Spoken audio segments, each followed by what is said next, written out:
Hello, this is Debra Carmona, and I just wanted to have a talk with you to share something that I have discovered. I want to talk to you about growing out your fingernails. For years, I tried growing out my nails and I just couldn't. They would break, they would split. My nails were weak. I couldn't figure out why.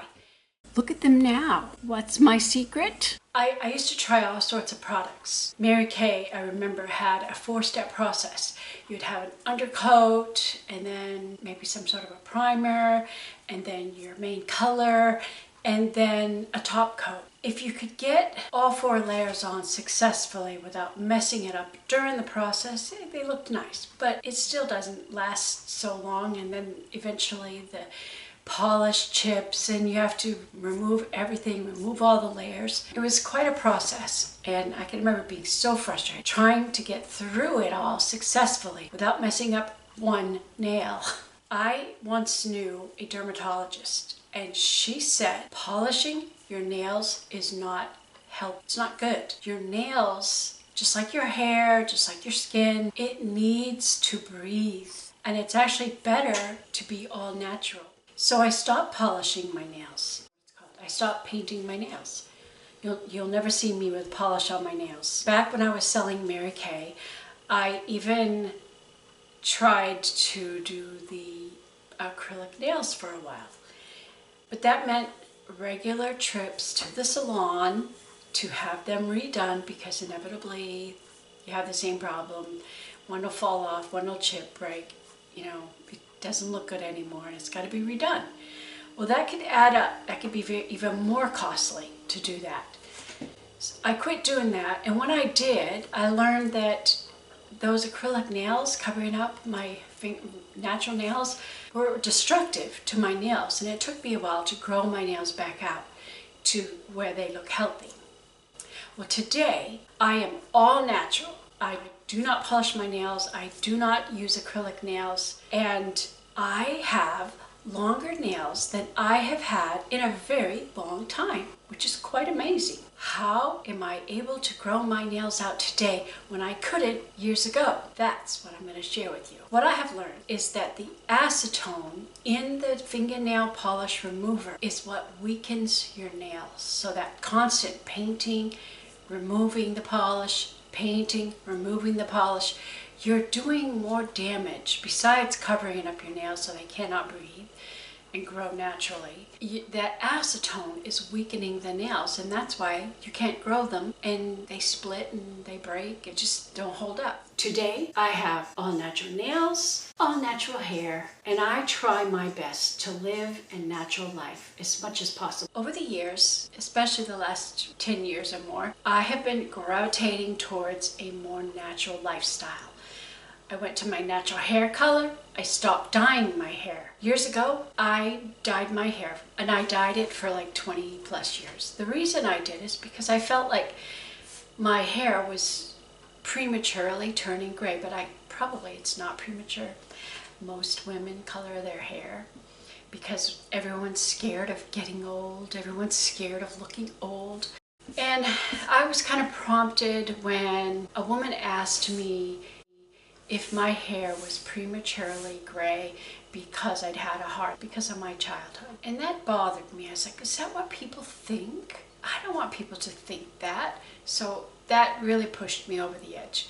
And I started coloring. Plus my kids were growing up, and I didn't want them to see their mother as old, and so I would color my hair. A lot of peer pressure and everything around me was influencing me to color my hair, and everybody does it. It's a common accepted thing. Most women color their hair. There are very few women who just let their hair go natural. Well, after 20 plus years of coloring my hair, and I learned that there's some bad chemicals in hair dyes, and women who continually, years and years and years, color their hair, over time, they start to go bald.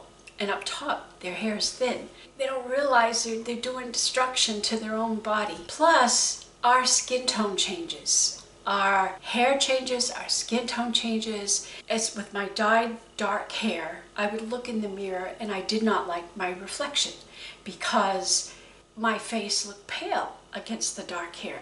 The dark dyed hair was literally washing out the skin color of my face. and I didn't like the way I looked. Well, my kids were getting married and the first grandchildren were on their way, and I decided, okay, now's the time. I'm gonna be a grandma. I want my grandchildren to know me as a white-haired lady. So I decided to quit dyeing, and I went through a process of growing out my hair to my natural hair color. And I'm so glad I did, because I could see that my skin tone looks a whole lot better because it's no longer washed out by the white. And matter of fact, the white hair makes my face look like I have more color. So I think I look better with my own natural hair color.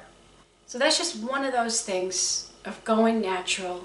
And my nails are natural. I try to eat as organic as possible. We buy our eggs. We used to raise chickens, but we don't do that no more. But I buy eggs from a local farmer who I know she feeds the chickens the highest grade possible with her eggs, and the eggs definitely taste better. You can taste the difference from store-bought eggs. And we find local sources where the people raise their own beef. Bought a pig and had it butchered, and we shared it with one of our friends. We've raised meat birds before.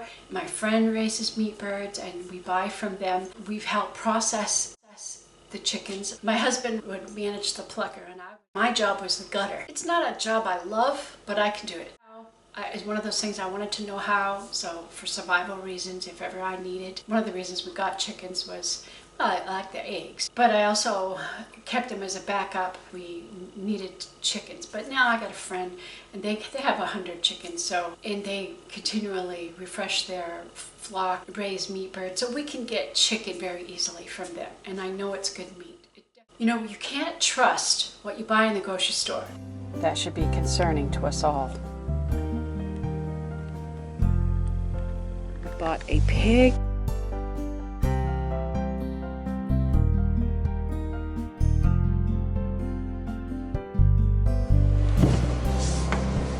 Chops and sausage.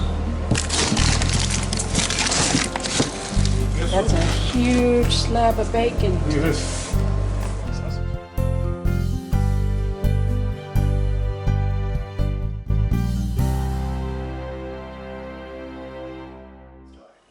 The meats many times are contaminated.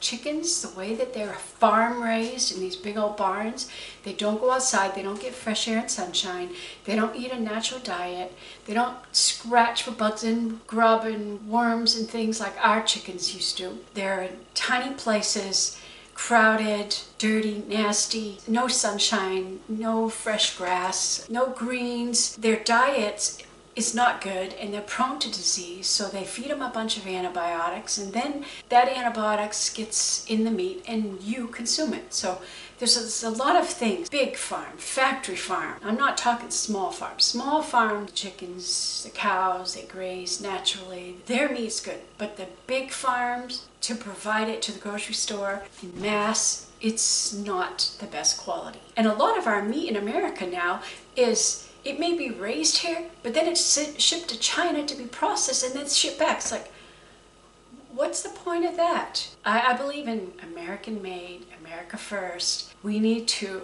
be self-sufficient as a country. And it's a good idea for people to live self-sufficient in themselves, to learn how to raise their own meat and grow their own gardens. All of that's great. You know, when God made man, he put him in a garden. He's supposed to tend the garden, and he manages the animals. That was God's original plan. Plus, we take the daily supplements to supplement our diet, to make sure that we are getting all the nutrients that we need for daily sustainability, because obviously we can't trust whatever you buy in the grocery store, especially the vegetables. They're factory farmed lands for producing. They're about making money. It's about the bottom line. It's not about producing the best quality vegetable. So they overuse the farmland. The ground loses its nutrient value. They don't practice the old way of every 7 years, let the land rest, rotate the crops and stuff like that. There are ways to regenerate the land, and I think regenerative farming is starting to make a comeback. We need to think about the land and taking care of it so that it can produce the best quality food. But a lot of our vegetables are depleted. 30 years ago, you could eat a bowl of spinach and get some good benefit from it. Today, you'd probably have to eat, I can't remember the number, probably 35 bowls of spinach to get the same amount of nutrition. I don't know if that number's correct, but I remember seeing a chart somewhere sometime about that. So that's another reason why we need daily supplements. So every day, my husband and I, we take our daily supplements. And that's all part of our healthy living. So I try to eat healthy, and I try to avoid processed foods. Anything that comes in a box or a can is processed food.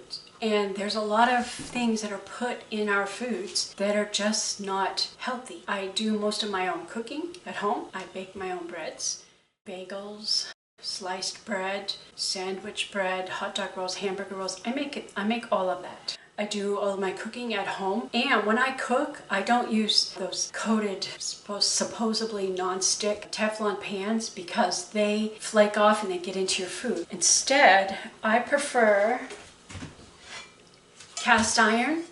I love cast iron. Or stainless steel. This pan is old. It's over 30 years old, and it still looks great. That's another reason I love stainless steel. And if I bake on cooking stones. This is a pizza plate. Grab my bread pan. I cook my bread in a stone. So stone, stainless steel, and cast iron. Those are the only material pans I will use because I want my food to be prepared in the best way possible. I want to put the best food on my table, the healthiest, most organic food on my table. And also in food storage, I'm switching to glass. This is glass, not plastic. We're switching to glass storage containers. It may have a plastic lid. The lid doesn't touch the food. And so I use those to store our food. I try to get away from plastic. I hate plastic. Plastic is good for storage in the attic or in the storage shed, but it's not good to be around your food. Oh, and people cook food in a plastic dish in a microwave. Oh, double whammy, no. That's bad. Microwaves are probably the most dangerous equipment in your home. They put out radiation, and they're especially harmful to children to be around a working microwave. My son worked at a power plant, and he had to wear a monitor to measure how much radiation he was exposed to, which really wasn't very much. But the one time that he saw that needle go up was when he was standing next to a microwave that was running.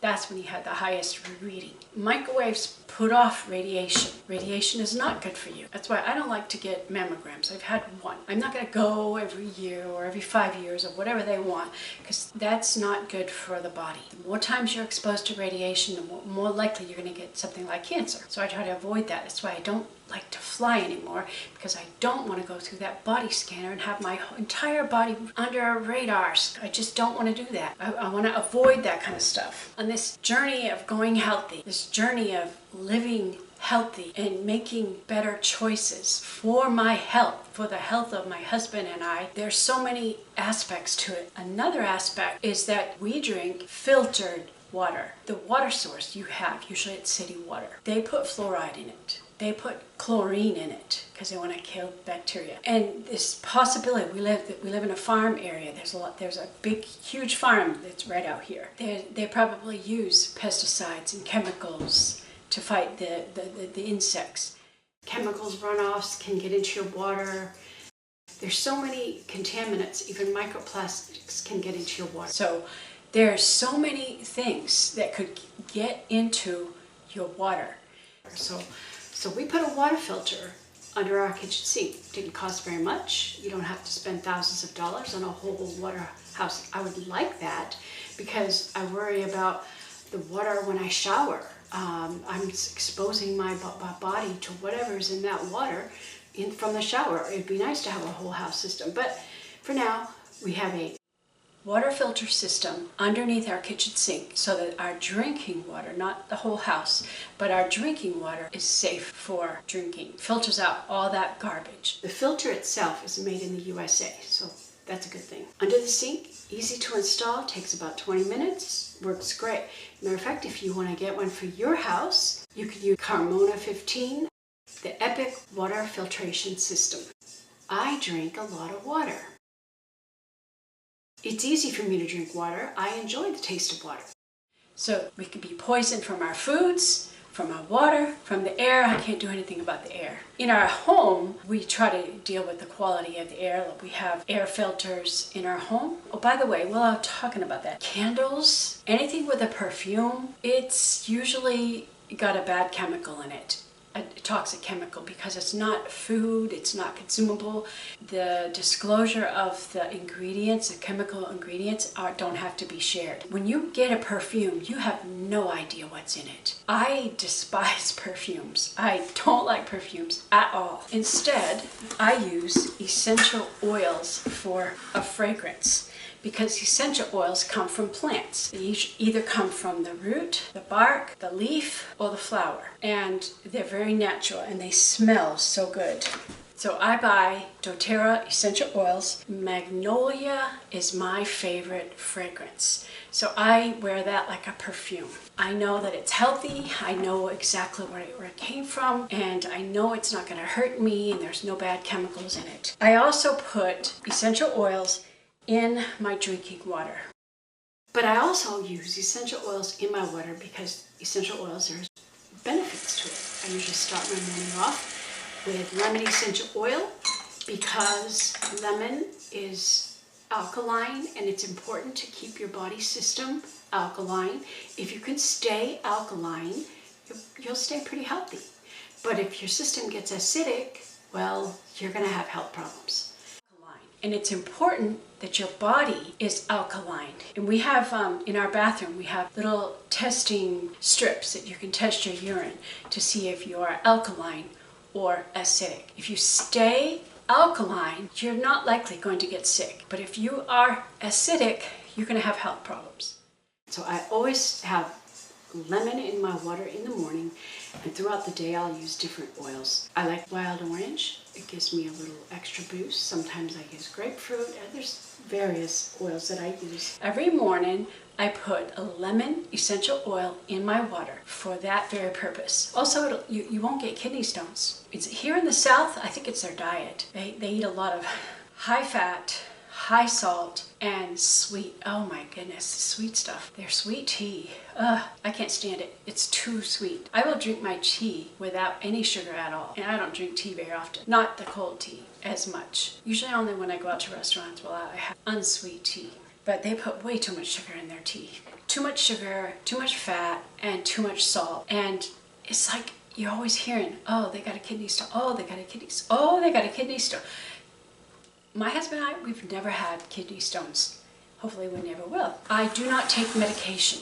My medication is right here. This is my medicine box. For every ailment that I have, if I have a headache, I go to peppermint. If I get a bee sting, I will pull out lavender. If I feel like I'm getting a scratchy throat, I will use some On Guard. I use frankincense, the king of oils, every day. 1 drop under the tongue. And there's so many uses. There's so many wonderful oils for so many purposes. So I got a book that I can look up an ailment and it will tell me which oil will help with that pain, inflammation, ailment, whatever. There are oils for just about everything. That's our medicine box. So I'm kind of the family doctor.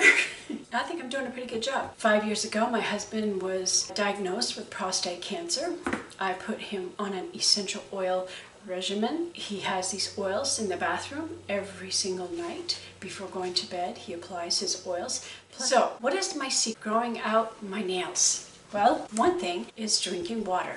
Lots of it. I do not drink soda, and I rarely drink iced tea. I love my morning tea. Well, sometimes I'll have coffee in the morning and tea in the afternoon, but I'm mostly a tea drinker. I love my Earl Grey tea. This is my favorite tea brand. Earl Grey from Fortnum & Mason. I order this from Amazon because it's an English tea and it's good. I love it. But I usually have afternoon tea. Sometimes I have tea in the morning, but there are days when I crave a cup of coffee. I quit drinking sodas many years ago. I don't even hardly drink sweet drinks like orange juice, grape juice, apple juice. Rarely do I have those. What I've learned is if you start your morning with a sweet drink like juice, like orange juice, apple juice, grape juice, because you put that sweetness in your mouth, you'll find it difficult to drink water. To drink more water, start your day with a glass of water. I start my day with a glass of water. If you start your day with water, you'll be able to drink water all day long. And that's what I do. I drink water throughout the day. I don't drink anything else besides having a cup of tea or occasional cup of coffee. Water is my main drink, and I drink a lot of it. And that, I believe, is what helps me to grow my nails long. Drinking lots of water. Of course, eating a healthy diet helps. Avoiding chemicals. Oh, while we're on the subject of chemicals, household cleaners. There's a lot of dangers in household cleaners. What you wash your dishes with, what you wash your laundry with. I don't use laundry detergent. I actually have little balls that I throw in the washing machine, and it does a good job. What you clean your house with. I don't use very many chemicals. Vinegar, baking soda, Ludon dish soap, hydrogen peroxide. I do buy a liquid bottle of Castile soap. I get it off Amazon. And I also use, along with some of that, I use On Guard in a lot of my cleaning supplies. So I make a lot of my own cleaning supplies, like my all-purpose cleaner, foaming hand soap, wash, and all of my bathroom products. This is another place where poisons and contaminants. There's so many things. There's a lot of bad, harmful chemicals in shampoos. And you know, your skin is the largest organ on your body. You need to take care of it. When you wash your hair, whatever shampoo you put on your head, it's going to get into your skin, into your scalp. So it's very important what shampoo you use. I only use DoTerra shampoo because I can trust their products. I know that DoTerra has a high standard for producing quality products. They work directly with the farmers to get their essential oils, avoiding the middleman, so no brokers are involved. Most other essential oil companies, they work through a broker, so they can't guarantee that their product is 100% pure. Because companies, the brokers, they could add things to the oil to stretch it, because the more they have, the more they sell, the more profit they get, right? So they don't care so much about the quality of the product. DoTerra cares about providing the highest quality, purest oils possible. That's why I love DoTerra. Essential oils, lots of water, eating healthy, avoiding chemicals, living as organic and natural as possible. And I'm able to grow my nails long. And I think that's why my nails grow long, because of my dietary changes and the fact that I drinking water, lots of it, avoiding sugars. I don't like sweet things. Somebody tried to give me a piece of candy, and I was like, I don't like candy. And they said, it doesn't have any sugar in it. I says, I don't like candy. He couldn't give it to me. I didn't want it. I love chocolate. I love chocolate, but I don't like candy. So you can't even tempt me with candy. You can tempt me with chocolate.